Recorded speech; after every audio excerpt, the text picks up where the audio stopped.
Hi all, welcome back to my channel homely vlogs and recipes. ತುಳಸಿ ಪೂಜೆ ಮತ್ತು ಒಂದು ರೆಸಿಪಿ ಕೂಡ ಶೇರ್ ಮಾಡ್ತಾ ಇದ್ದೀನಿ ನಾನು ಈ ವ್ಲಾಗಲ್ಲಿ. ವಿಡಿಯೋ ಲಾಸ್ಟ್ ಗಂಟ ನೋಡಿ ಸಪೋರ್ಟ್ ಮಾಡಿ. ಬೆಳಗ್ಗೆನೇ ಮನೆಯೆಲ್ಲ ಕ್ಲೀನ್ ಮಾಡ್ಕೊಂಡಿದ್ದೀನಿ. ನಾನು ಸಂಜೆ ತುಳಸಿ ಪೂಜೆ ಮಾಡ್ಕೊಳ್ಳೋಣ ಅಂತ ಹೇಳಿ ಮನೆಯೆಲ್ಲ ಕ್ಲೀನ್ ಮಾಡ್ಕೊಂಡಿದ್ದೀನಿ. ಮಕ್ಕಳು ಸ್ಕೂಲ್ಗೆ ಹೋಗಿರೋದ್ರಿಂದ ಮನೆ ಕೂಡ ಹಾಗೆ ನೀಟಾಗಿರುತ್ತೆ ಅಂತ ಹೇಳಿ ಬೆಳಗ್ಗೆನೇ ಎಲ್ಲ ಕ್ಲೀನ್ ಮಾಡ್ಕೊಂಡಿದ್ದೀನಿ. ಮತ್ತು ಮಧ್ಯಾಹ್ನದ ಅಡುಗೆಗೆ ಇಲ್ಲಿ ನಾನು ತೊಗರಿಕಾಳು ಸಾಂಬಾರನ್ನು ಮಾಡ್ತಾಯಿದ್ದೀನಿ. ಒಬ್ಬೊಬ್ಬರು ಒಂದೊಂದು ಥರ ಮಾಡ್ತಾರೆ. ನಾನು ಹೇಗೆ ಮಾಡ್ತೀನಿ ಅನ್ನೋದನ್ನು ಕೂಡ ಶೇರ್ ಮಾಡ್ತಾಯಿದ್ದೀನಿ. ಈಗ ತೊಗರಿಕಾಯಿ ಸೀಸನ್ ಆಗಿರೋದ್ರಿಂದ ತೊಗರಿಕಾಯಿ ಮಾರ್ಕೆಟಲ್ಲಿ ಸಿಗತ್ತಲ್ವ. ನಮ್ಮ ಮನೆಯಲ್ಲೂ ಕೂಡ ತೊಗರಿಕಾಯಿನ ತೊಗೊಂಬಂದಿದ್ರು. ಹಾಗೆ ಅದರದ್ದೇ ರೆಸಿಪಿ ಶೇರ್ ಮಾಡೋಣ ಅಂತ ಹೇಳಿ ಇಲ್ಲಿ ಮಾಡ್ತಾಯಿದ್ದೀನಿ. 2 ಈರುಳ್ಳಿ ತೊಗೊಂಡಿದ್ದೀನಿ, ಸ್ವಲ್ಪ ಬೆಳ್ಳುಳ್ಳಿ ಬಿಡಿಸಿಟ್ಕೊಂಡಿದ್ದೀನಿ ಮತ್ತು ಸ್ವಲ್ಪ ಶುಂಠಿ ತೊಗೊಂಡಿದ್ದೀನಿ, 2 ದೊಡ್ಡ ಸೈಜ್ ಟೊಮ್ಯಾಟೊ ತೊಗೊಂಡಿದ್ದೀನಿ ಮತ್ತು 1 ಟೇಬಲ್ ಸ್ಪೂನ್ ಆಗುವಷ್ಟು ನಾನಿಲ್ಲಿ ಗಸಗಸೆನ ತೊಗೊಂಡಿದ್ದೀನಿ. ಸ್ವಲ್ಪ ಕೊತ್ತಂಬರಿ ಸೊಪ್ಪನ್ನು ಕೂಡ ತೊಗೊಂಡಿದ್ದೀನಿ ಮತ್ತು ತೆಂಗಿನಕಾಯಿ ಸ್ವಲ್ಪ ತೊಗೊಂಡಿದ್ದೀನಿ. ತೆಂಗಿನಕಾಯಿನ ಜಾಸ್ತಿ ಹಾಕಬಾರ್ದು ಯಾವುದೇ ಸಾಂಬಾರಿಗಾಗಲಿ. ಸ್ವಲ್ಪ ತೆಂಗಿನಕಾಯಿ ಹಾಕಿದಷ್ಟು ಸಾಂಬಾರು ತುಂಬ ಟೇಸ್ಟಿಯಾಗಿರುತ್ತೆ ಅಂತ ಹೇಳ್ಬೋದು. ಈಗ ಎಲ್ಲದನ್ನು ಹಾಕಿ ನಾನು ನುಣ್ಣಗೆ ರುಬ್ಕೊಳ್ತೀನಿ. ನೀಟಾಗಿ ನುಣ್ಣಗೆ ರುಬ್ಕೊಂಡ್ರೆ ನಿಮಗೆ ಚೆನ್ನಾಗಿರುತ್ತೆ ಸಾಂಬಾರು ಅಂತ ಹೇಳ್ಬೋದು. ಇಲ್ಲಿ ನಾನು ಗಸಗಸೆ ತೊಗೊಂಡಿದ್ದೀನಿ, ಅದು ಒಳ್ಳೆ ಟೇಸ್ಟ್ ಕೊಡುತ್ತೆ ಅಂತ ಹೇಳ್ಬೋದು ಸಾಂಬಾರಿಗೆ. ನೀವು ಕೂಡ ಗಸಗಸೆನ ಹಾಕಿ ಟ್ರೈ ಮಾಡಿ. ಮತ್ತು ಇಲ್ಲಿ ನಾನು ಒಂದು ಕುಕ್ಕರಲ್ಲಿ 2ರಿಂದ 3 ಟೇಬಲ್ ಸ್ಪೂನಷ್ಟು ಆಯಿಲ್ನ ಆ್ಯಡ್ ಮಾಡ್ಕೊಳ್ತಾ ಇದ್ದೀನಿ. ಮತ್ತು 1 ಈರುಳ್ಳಿನ ಒಗ್ಗರಣೆಗೆ ಹಾಕ್ಕೊಳ್ತಾ ಇದ್ದೀನಿ. ಅಂದರೆ ನಾನಿಲ್ಲಿ ಸಾಸಿವೆ ಏನೂ ಹಾಕ್ಕೊಳ್ತಾ ಇಲ್ಲ, 1 ಈರುಳ್ಳಿನ ಹಾಕಿ ಹಾಗೆ ಒಗ್ಗರಣೆ ಮಾಡ್ಕೊಳ್ತಾ ಇದ್ದೀನಿ. ಮತ್ತು ಕ್ಲೀನ್ ಮಾಡಿಟ್ಕೊಂಡಿರುವಂತಹ ಕಾಳನ್ನು ಕೂಡ ಇಲ್ಲಿ ತೊಗರಿ ಕಾಳನ್ನು ಸೇರಿಸ್ಕೊಳ್ತಾ ಇದ್ದೀನಿ. ಅದನ್ನು ಕೂಡ ಅಷ್ಟೇ ಹಾಗೆ ಚೆನ್ನಾಗಿ ಫ್ರೈ ಮಾಡ್ಕೊಳ್ಬೇಕಾಗತ್ತೆ. ಈ ತೊಗರಿ ಕಾಳಲ್ಲಿ ನಾವು ಹುಳಿ ಕೂಡ ಮಾಡ್ತೀವಿ, ಉಪ್ಸಾರು ಎಲ್ಲ ಮಾಡ್ತೀವಿ, ತುಂಬ ಟೇಸ್ಟಿಯಾಗಿರುತ್ತೆ ಅಂತ ಹೇಳ್ಬೋದು. ಈ ಥರ ಹಸಿ ಕಾಳು ಸೀಸನಲ್ಲಿ ನಮ್ಮ ಮನೆಯಲ್ಲಂತೂ ತೊಗೊಂಬರ್ತಾ ಇರ್ತಾರೆ, ನಾನು ಮಾಡ್ತಾ ಇರ್ತೀನಿ ಜಾಸ್ತಿ. ನಮಗೆಲ್ರಿಗೂ ಹಸಿ ಕಾಳು ಸಾಂಬಾರು ಇಷ್ಟ ಆಗುತ್ತೆ ಅಂತ ಹೇಳ್ಬೋದು. ಈಗ ನಾನಿಲ್ಲಿ ಆಲೂಗಡ್ಡೆ ಬದನೆಕಾಯಿನ ಹಾಕ್ಕೊಂಡು ಅದನ್ನು ಕೂಡ ಚೆನ್ನಾಗಿ ಫ್ರೈ ಮಾಡ್ಕೊಂಡಿದ್ದೀನಿ. ಮತ್ತು ಇಲ್ಲಿ ನಾನು ಗ್ರೈಂಡ್ ಮಾಡಿಟ್ಕೊಂಡಿದ್ನಲ್ವ ಎಲ್ಲ ಮಸಾಲೆಗಳನ್ನು ಹಾಕಿ ಅದನ್ನು ಚೆನ್ನಾಗಿ ಫ್ರೈ ಮಾಡ್ಕೊಳ್ಬೇಕಾಗತ್ತೆ. ನೀವು ರುಬ್ಬಿರುವಂತಹ ಮಿಶ್ರಣನ ಹಾಕಿದ್ಮೇಲೆ ಅದನ್ನು ಚೆನ್ನಾಗಿ ಫ್ರೈ ಮಾಡ್ಕೊಳ್ಬೇಕಾಗತ್ತೆ. ಯಾಕಂದರೆ ಎಲ್ಲ ನಾವು ಹಸಿ ಪದಾರ್ಥಗಳನ್ನೇ ರುಬ್ಕೊಂಡಿರ್ತೀವಲ್ವ, ಅದಕ್ಕೆ ಅದು ಚೆನ್ನಾಗಿ ನಮಗೆ ಹಸಿ ಸ್ಮೆಲ್ ಹೋಗೋ ಗಂಟ ನಾವಲ್ಲಿ ಚೆನ್ನಾಗಿ ಫ್ರೈ ಮಾಡ್ಕೊಳ್ಬೇಕಾಗತ್ತೆ.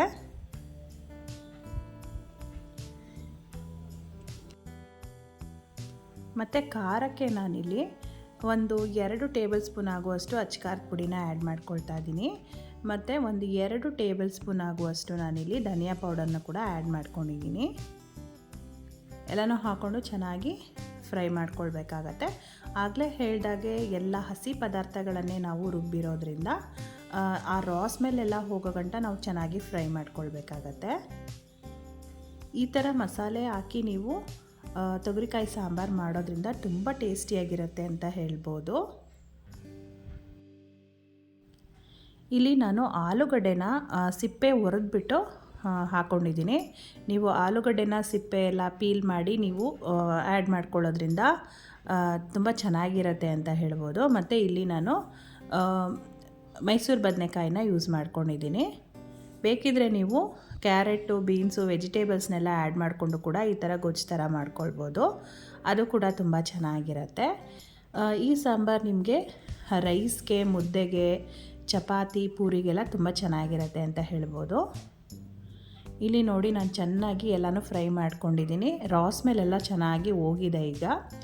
ಈಗ ನಾವು ಸ್ವಲ್ಪ ನೀರನ್ನು ಆ್ಯಡ್ ಮಾಡ್ಕೊಳ್ಳೋಣ. ನಾನಿಲ್ಲಿ ಸ್ವಲ್ಪ ಸಾಂಬಾರು ಥರ ಮಾಡ್ತಾಯಿದ್ದೀನಿ. ನೀವು ಬೇಕಿದ್ದರೆ ಇನ್ನೊಂದು ಸ್ವಲ್ಪ ಗೊಜ್ಜು ಥರ ಬೇಕಾದರೆ ಒಂದು ಸ್ವಲ್ಪ ನೀರನ್ನು ಹಾಕಿ ಗೊಜ್ಜು ಥರ ಕೂಡ ಮಾಡ್ಕೊಳ್ಬೋದು.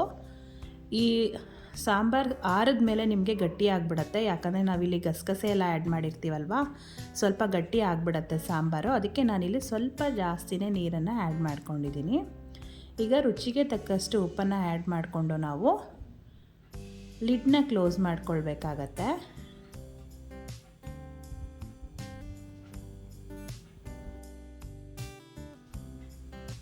ಲಿಡ್ ಕ್ಲೋಸ್ ಮಾಡಿದ್ಮೇಲೆ ನೀವು 1 ರಿಂದ 2 ವಿಷಿಲ್ ಕೂಗಿಸ್ಕೊಂಡ್ರೆ ಸಾಕಾಗತ್ತೆ. ನಿಮಗೆ ಕಾಳು ಕರೆಕ್ಟಾಗಿ ಬೆಂದ್ಕೊಳ್ಳುತ್ತೆ.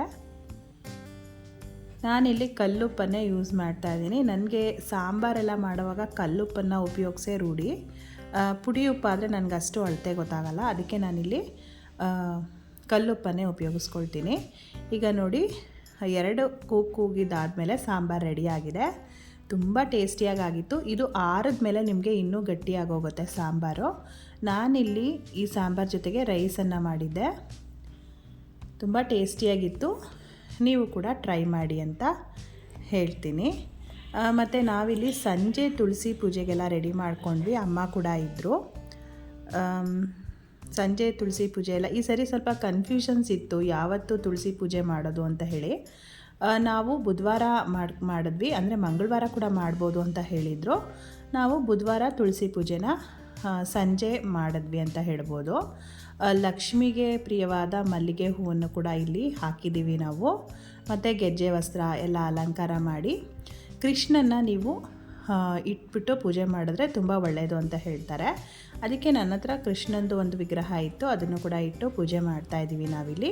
ಮತ್ತು ಮುಖ್ಯವಾಗಿ ನಾವಿಲ್ಲಿ ನೆಲ್ಲಿಕಾಯಿ ದೀಪನ ಕಾರ್ತಿಕ್ ಮಾಸದಲ್ಲಿ ಬೆಳಗಿದ್ರೆ ತುಂಬ ಒಳ್ಳೆಯದು ಅಂತ ಹೇಳ್ತಾರೆ. ಅದಕ್ಕೆ ನಾವಿಲ್ಲಿ 5 ನೆಲ್ಲಿಕಾಯಿ ದೀಪನ ಕೂಡ ಮಾಡ್ಕೊಂಡಿದ್ವಿ. ಸ್ವಲ್ಪ ಬೆಟ್ಟದ ನೆಲ್ಲಿಕಾಯಿನ ಸ್ವಲ್ಪ ಕೊರೆದ್ಬಿಟ್ಟು ತುಪ್ಪದ ಬತ್ತಿಯನ್ನು ಹಾಕಿ ನಾವು ಆರತಿಯನ್ನು ಮಾಡಿದ್ವಿ ಅಂತ ಹೇಳ್ಬೋದು. ಕಾರ್ತಿಕ ಮಾಸದಲ್ಲಿ ನೆಲ್ಲಿಕಾಯಿ ದೀಪ ಹಚ್ಚಿದ್ರೆ ತುಂಬ ಒಳ್ಳೆಯದು ಅಂತ ಕೂಡ ಹೇಳ್ತಾರೆ. ಮತ್ತು ದೇವ್ರ ಮನೆಯೂ ಕೂಡ ಈ ಥರ ಅಲಂಕಾರ ಮಾಡ್ಕೊಂಡಿದ್ವಿ ಸಿಂಪಲ್ಲಾಗಿ.